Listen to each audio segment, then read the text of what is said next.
हाय। जो लोग ये पूछते हैं कि हमारे पास 1 करोड़ रुपए अभी तैयार हैं या अगले 1 साल में रेडी हो जाएंगे, आप हमें कोई ऐसी प्रॉपर्टी सजेस्ट करें जो 2 करोड़, 2.5 करोड़, 3 करोड़ की है and we will act as a short term real estate investor. हम इवेंचुअली 1 साल में 30-40% पे करने के बाद हम इस प्रॉपर्टी को सेल ऑफ ही करेंगे।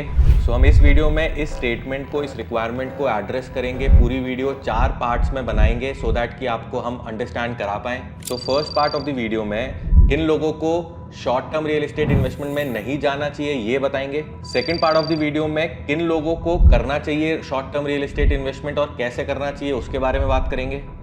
Third part of the video के अंदर हम आपको बताएंगे कि कौन सा सबसे बेस्ट टाइम होता है खरीदने का और कौन सा सबसे बेस्ट टाइम होता है प्रॉपर्टी को बेचने का विद पास्ट के एग्जांपल, सो दैट आपको क्लैरिटी मिले। और fourth part of the video के अंदर हम आपको ऑप्शंस बताएंगे कि जो लोग इस तरह का रिक्वायरमेंट प्लान कर रहे हैं उनको किस तरह के ऑप्शंस में जाना चाहिए। जो आने वाले प्रोजेक्ट्स हैं उनकी भी कुछ डिटेल्स आपके साथ हम शेयर करेंगे। So let's start the video.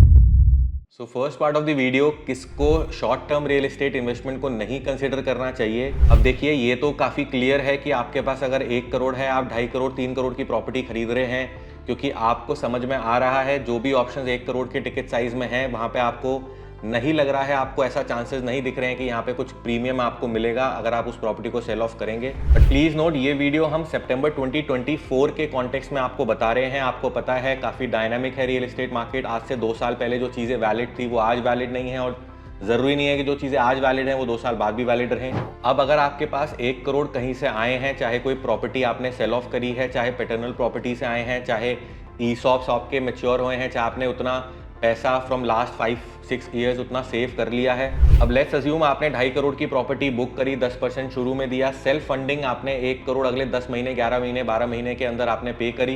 But 1 crore रुपए पे करने के बाद आगे की इंस्टॉलमेंट्स की प्लानिंग आपकी नहीं थी, आपके पास लोन एलिजिबिलिटी नहीं बची है, ऑलरेडी गाड़ी की ईएमआईज या घर की ईएमआईज चल रही हैं, या इनफैक्ट आपके पास लोन एलिजिबिलिटी है भी, आप और लोन ले भी सकते हैं, बट उतना बैंडविड्थ अभी नहीं है कि आप उतनी ईएमआईज पर मंथ दें, और आपको ये भी श्योरिटी या फिर क्लैरिटी नहीं दिख रही है कि आगे की इंस्टॉलमेंट्स कैसे पे करेंगे, उतना सेव आप कर पाएंगे या नहीं कर पाएंगे। और इस तरह की आपके पास दूसरी प्रॉपर्टीज़ भी नहीं है जहां पे आप ऑलरेडी एक अच्छे प्रीमियम पे बैठे हैं, उनको आप सेल ऑफ करके इस नई प्रॉपर्टी की करंट डिमांड आप फुलफिल कर पाएं। So in short, you don't have the backup to pay instalments after 1 CR। तो आपके लिए तो क्लियर स्टेटमेंट ये है कि don't get into such properties, don't buy such properties जहां पे आपके बजट से, फ्यूचर सेविंग्स से, लोन की ईएमआईज, एलिजिबिलिटी सबको कंसिडर करने के बाद आपकी रात की नींद खराब हो, ऐसा आप लोगों को नहीं करना चाहिए। बट इस रेंज के अंदर भी हम आपको अच्छे ऑप्शंस आने वाले इस वीडियो में आगे बताएंगे, तो आप चाहें तो वेट कर सकते हैं, इस वीडियो को आगे तक देख सकते हैं। Second part of the video के अंदर हम बात करेंगे कि किसको short term real estate investment वाला गेम खेलना चाहिए।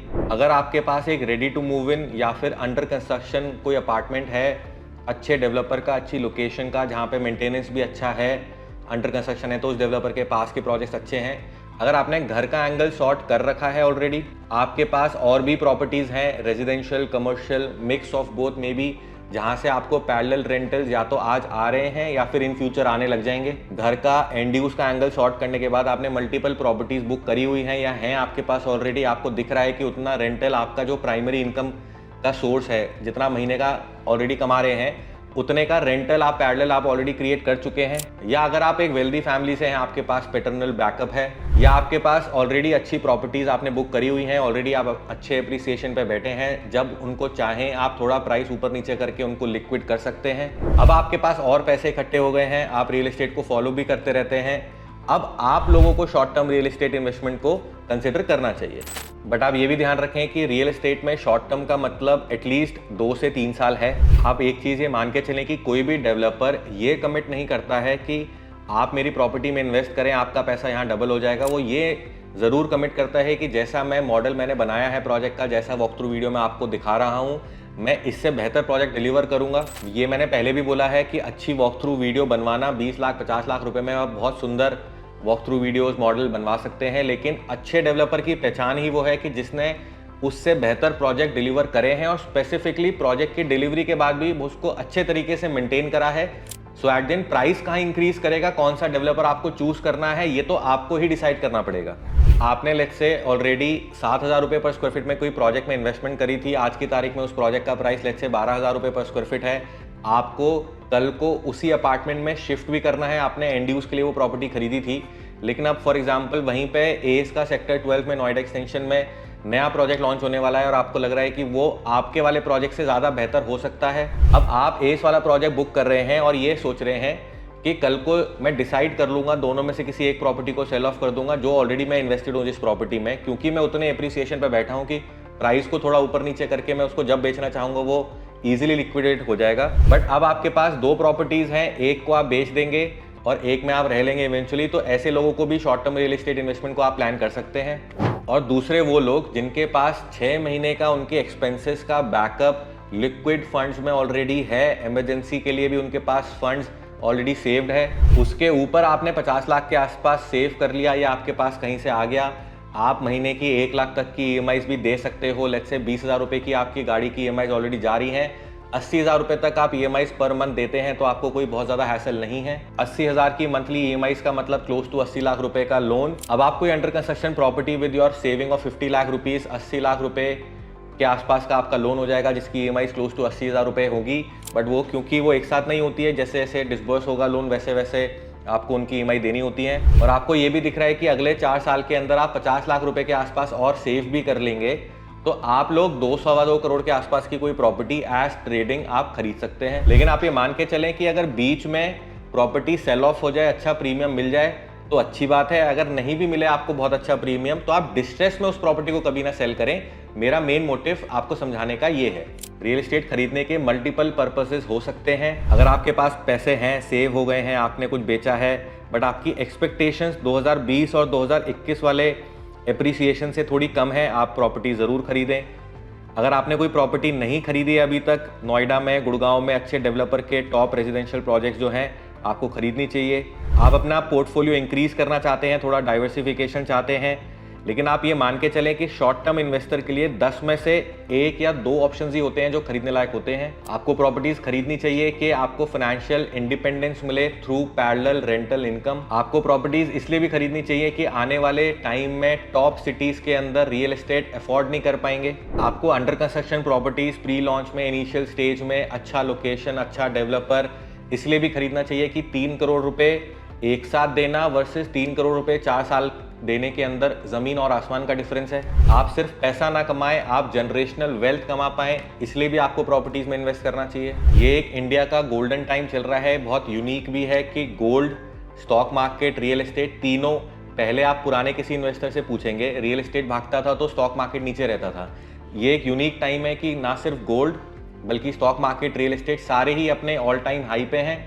तीनों के अपने अपने रीजंस हैं। ऑब्वियसली गोल्ड क्योंकि अब सारी country, specifically India, China, US ने जैसे सैंक्शंस लगाए रशिया के ऊपर, तो काफ़ी कंट्रीज ऐसा हैं जो सोच रही हैं कि यूएस डॉलर में अपने रिजर्व्स ना रखें। रियल एस्टेट कॉन्टिन्यूसली इसलिए इंक्रीज कर रहा है due to simple reason of demand versus supply. काफ़ी लोग बड़े शहरों में रहना चाहते हैं, कोविड के बाद बड़े घरों की रिक्वायरमेंट आ गई है, सोसाइटी लिविंग, ये सब लोग ज़्यादा प्रेफर कर रहे हैं। अब third part of the video में हम आपको बताएंगे कि when is the best time to invest in real estate and when is the best time to sell your property with past के कुछ एग्जांपल्स। किसी भी प्रॉपर्टी को खरीदने का बेस्ट टाइम ऑब्वियसली है प्री लॉन्च, जब उसका फर्स्ट कट प्राइस है, और सेकंड बेस्ट मैं बोलता हूं कि प्रॉपर्टी को खरीदने का टाइम है 1 से 1.5 साल पहले पोजेशन के, क्योंकि वहां पे काफ़ी लोग एग्जिट कर रहे होते हैं तो आपको बहुत ज़्यादा प्रीमियम नहीं देना पड़ता।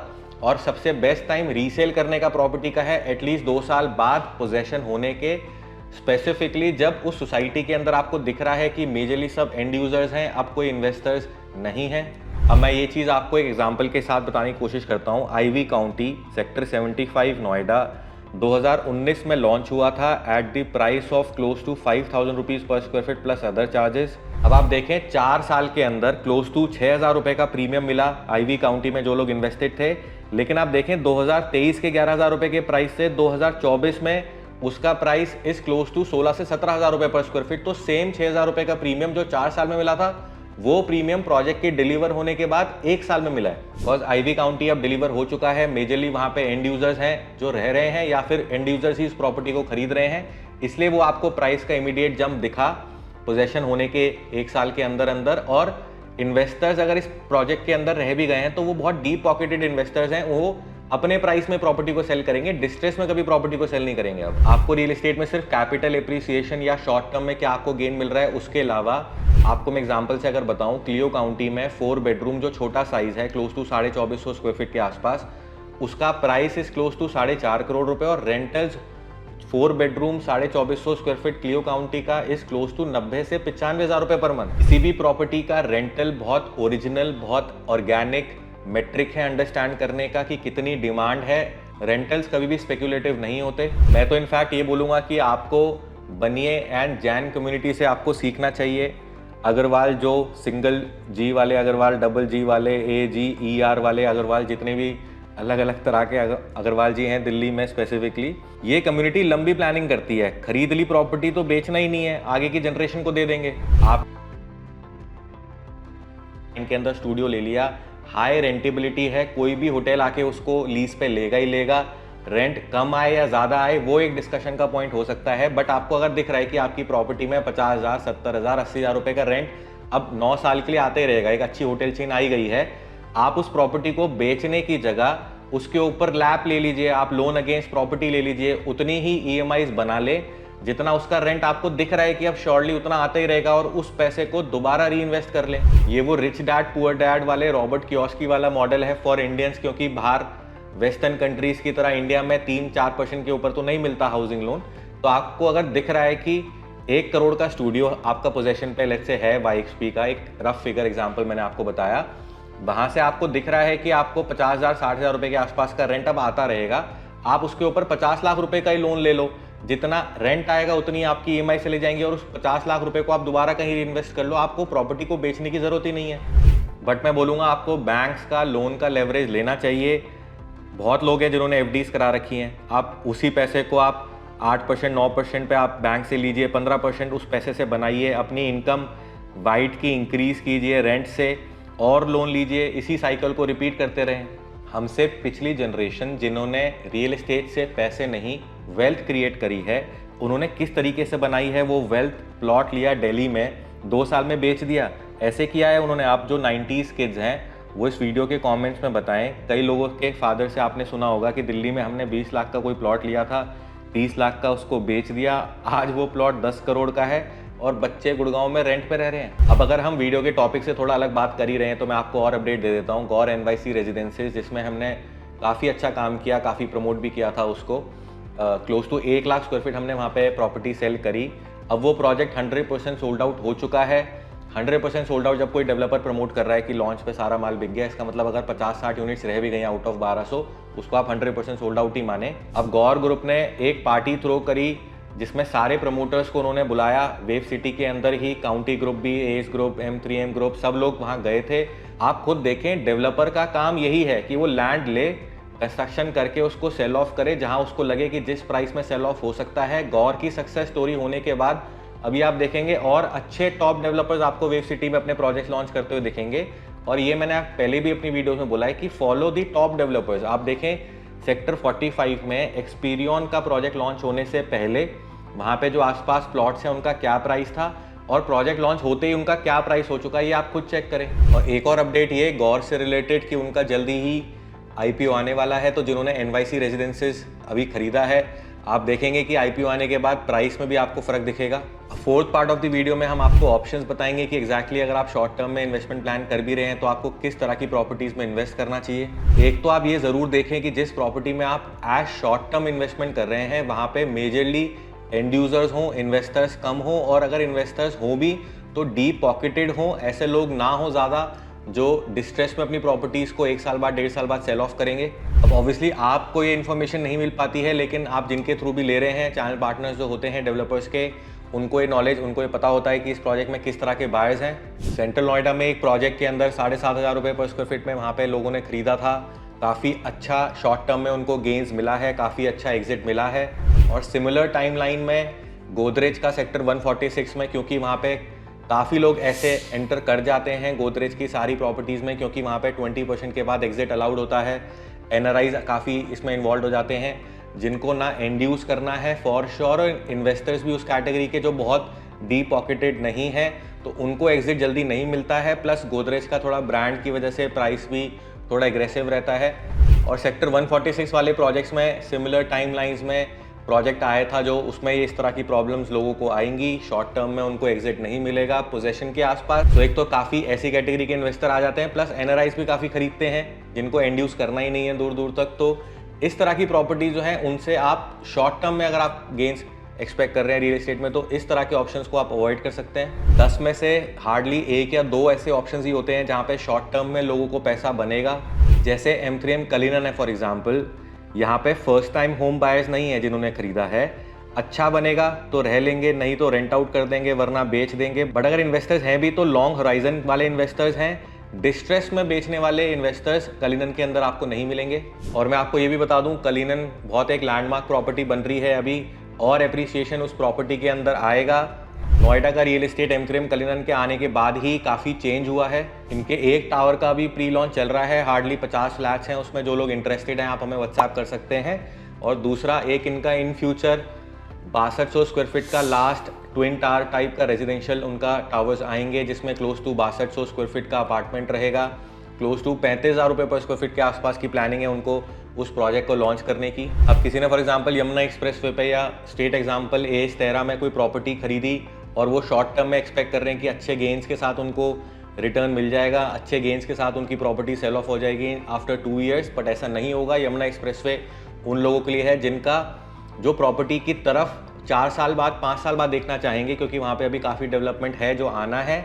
लेकिन एक दूसरा अनरियलाइज प्रॉफिट भी ज़रूर होता है इस तरह की प्रॉपर्टीज़ में कि आपने 8,000 रुपये पर स्क्वायर फीट में खरीदी है प्रॉपर्टी, आज आपकी प्रॉपर्टी 10,000 रुपये पर स्क्वायर फीट की रीसेल नहीं होगी, लेकिन आज जो उस प्रॉपर्टी को खरीदने जाएगा वो 10,000 रुपये पर स्क्वायर फीट का ही खरीदेगा। तो ये एक अनरियलाइज प्रॉफिट है जो क्यूमुलेट हो रहा है, जो पोजेशन के आसपास आपको एक साथ मिलना है। मैं आपको आने वाले ऑप्शंस के बारे में बताने से पहले जो ऑलरेडी ऑप्शंस थे उनके बारे में इसलिए बता रहा हूँ, सो दैट कि आपको एक क्लैरिटी और मिले। जैसे ATS होमक्राफ्ट पायस ऑर्चर्ड्स था, ड्यू टू ATS का एक नेगेटिव ब्रांडिंग काफ़ी अच्छे प्राइस में वो प्रोजेक्ट लॉन्च हुआ था। आज क्लोज टू 14,000 रुपये पर स्क्वायर फीट का प्राइस है। जैसे ही रीसेल वहाँ स्टार्ट होगी, वहाँ 12-12,500 रुपये पर स्क्वायर फीट में ईजिली प्रॉपर्टी सेल ऑफ हो जाएंगी। तो काफ़ी अच्छा शॉर्ट टर्म में रिटर्न पायस ऑर्चर्ड्स के बायर्स को मिला है। और दूसरा एग्जाम्पल जैसे मैं AS स्टारलिट आपको बताऊँ, जो उनका करंट प्राइसिंग है क्लोज टू 17,000-18,000 रुपीज़ के आसपास, तो उस प्राइस में अनटिल एंड अनलेस कि आप एंड यूज़र हैं, आपको प्रॉपर्टी बहुत अच्छी लग रही है, वैसे बनाई बहुत सुंदर है उन्होंने, आप उनको खरीदें। लेकिन अगर आप इन्वेस्टमेंट के एंगल से देख रहे हैं तो आपको AS स्टारलिट नहीं खरीदना चाहिए। I have said it multiple times कि आप डिमांड सप्लाई को अंडरस्टैंड करें। फॉर एग्जांपल किस लोकेशन में किस कैटेगरी ऑफ प्रॉपर्टी की डिमांड है और उस कैटेगरी ऑफ प्रॉपर्टी की सप्लाई कम है। जैसे नोएडा एक्सटेंशन के अंदर सप्लाई ऑफ लग्जरी प्रॉपर्टीज़ बहुत कम है, और ऐसा नहीं है कि वहाँ पे डिमांड उन प्रॉपर्टीज़ की नहीं है। AS का जो सेक्टर 12 नोएडा एक्सटेंशन में प्रोजेक्ट आएगा, उसके बाद वहाँ पे गोदरेज का प्रोजेक्ट आएगा जो एटलीस्ट 2-2.5 हज़ार रुपये पर स्क्वायर फीट महंगा आएगा। यहाँ पे शॉर्ट टर्म में यानी 2-3 साल के अंदर अच्छा रिटर्न्स लोगों को मिलेगा, क्योंकि इस प्रोजेक्ट के अंदर काफ़ी लोग हैं ऐसे जो एंड यूज़ के लिए अपनी प्रॉपर्टी यहाँ प्लान कर रहे हैं, जो अपग्रेड करेंगे, जो नोएडा एक्सटेंशन में ऑलरेडी किसी सोसाइटी में रहते हैं, चाहे रेंट पे चाहे अपने अपार्टमेंट में, वो AS 12 बुक कर रहे हैं और कल को उसी अपार्टमेंट के अंदर वो शिफ्ट करेंगे। तो बहुत ज़्यादा इन्वेस्टर्स नहीं है इस प्रोजेक्ट के अंदर, तो इस तरह के ऑप्शन को आप कंसिडर कर सकते हैं। अब आप ये ना सोचें कि नोएडा एक्सटेंशन में कौन लेगा इन प्राइसिंग के अंदर, क्योंकि यही स्टेटमेंट नोएडा के लिए भी बोली जाती थी कुछ साल पहले तक, जहाँ पे टॉप बिल्डर्स सारे आ रहे हैं, अच्छे प्रीमियम लग्जरी प्रोजेक्ट्स डिलीवर करेंगे, उस लोकेशन के अंदर प्राइस का बेनिफिट आपको मिलेगा ही। एक काफ़ी बड़ा कन्फ्यूजन जो आज के इन्वेस्टर को है कि वो AS का सेक्टर 12 वाला प्रोजेक्ट लें या फिर प्रेस्टीज का जो NH24 पे प्रोजेक्ट आ रहा है उसमें जाएं। इनफैक्ट जब गौर का NYC रेजिडेंसीज आया था तब भी लोग ये कंसिडर कर रहे थे कि आउट ऑफ दीज 3 ऑप्शंस किसमें उनको जाना चाहिए। अब मैं आपको ये बोलूँगा कि अगर आप 2-3 अच्छे प्रोजेक्ट्स में से कंसिडर कर रहे हैं कि किसमें मुझे जाना चाहिए, तो मैं आपको बोलूँगा कि AS का सेक्टर 12 का middle floor park facing will be better than Prestige के टॉप फ्लोर्स जिसकी बालकनी भी लेट्स से नॉर्थ साइड है, and vice versa as well. Under construction की स्टेज में प्रॉपर्टी को सेल ऑफ करने के लिए पर्टिकुलर यूनिट की इंपॉर्टेंस बहुत ज़्यादा होती है। कौन से फ्लोर्स पे है, कौन सा व्यू है, किस तरह के वास्तु है, किस तरह की बालकनीज हैं, ये सारे एस्पेक्ट्स, यानी कि आपको बिटवीन प्रेस्टीज एंड AS जहाँ पे बेटर यूनिट बेटर इन्वेंट्री मिल जाए वो बेहतर ऑप्शन है, क्योंकि एट द एंड प्रोजेक्ट दोनों ही अच्छे हैं। और मैं तो आपको बोलूँगा कि आपको चांस लेना चाहिए। एट द एंड EOI वाला जो प्रोसेस है, आपके 10 लाख 20 लाख रुपए कुछ टाइम के लिए होल्ड जरूर हो जाते हैं, लेकिन अगर आपको आपकी चॉइस की चीज़ नहीं मिलती है तो आपको with in 30 days for example आपका पैसा रिफंड भी हो जाता है। तो जैसे IPOs में आप चांस लेते हैं, यमुना अथॉरिटी में आप चांस लेते हैं, तो आपको इस तरह के ऑप्शन में भी चांस लेना चाहिए। अब जिनका प्रायोरिटी गौर एनवाईसी रेजिडेंसीज में बाद में था, जो भी उनका ईओआई का फॉर्मेट था, तो आप देखें कि उनको यूनिट भी अच्छे नहीं मिल पाए और उनको प्राइस भी इनफैक्ट 7,500 की जगह 8250 रुपये पर स्क्वायर फीट का मिला। चलो मैं आपको थोड़ा प्रेस्टीज के प्रोजेक्ट, क्योंकि बहुत लोग वेट कर रहे हैं प्रेस्टीज का भी, मैं उसकी थोड़ी डिटेल्स आपको बता देता हूँ। जैसे आपको बताया हुआ है पहले भी कि क्लोज टू 11 से 12,000 रुपये पर स्क्वायर फीट का प्राइस आने की उम्मीद है, क्योंकि ये प्रोजेक्ट की कंस्ट्रक्शन L&T से करा रहे हैं। तो सुपर एरिया की कंस्ट्रक्शन की कॉस्ट आप बेर मिनिमम 5,000 रुपये स्क्वायर फीट मान के चलें, क्योंकि ये प्रोजेक्ट रिवर बेड के आसपास है। तो इस लोकेशन में काफ़ी नॉर्म्स फॉलो करने पड़ते हैं, कंस्ट्रक्शन में काफ़ी पैसा लगेगा इस तरह के प्रोजेक्ट्स में, क्योंकि एट दिन प्रोजेक्ट भी काफ़ी हाई राइज बना रहे हैं। अपार्टमेंट्स ये 2, 3 एंड 4 बेडरूम्स के ला रहे हैं, मेजरली 3 एंड 4 बेडरूम्स हैं। पहले 5 बेडरूम की भी प्लानिंग थी। जैसे इनका लेआउट जब तक पास नहीं होता, अभी तो रेरा इनका अप्लाई ही नहीं हुआ है, तो जब तक इनका लेआउट प्रोजेक्ट का पास नहीं होता तब तक कंक्रीट डिटेल्स नहीं आएंगी। सो आप मान के चलें प्राइसिंग की, पीएलसीज की, किस तरह का ओवरऑल प्रोजेक्ट है, क्या एग्जैक्ट साइजेस आएंगे, जितना क्लोज रेरा आने वाला होगा तभी कंक्रीट डिटेल्स आएंगी। बट क्योंकि प्रेस्टीज का ये पहला प्रोजेक्ट होगा नॉर्थ इंडिया में, तो काफ़ी अच्छा इसको रिस्पॉन्स मिलना ही है। क्लोज टू 70-75% इस प्रोजेक्ट का ओपन एरिया रहेगा।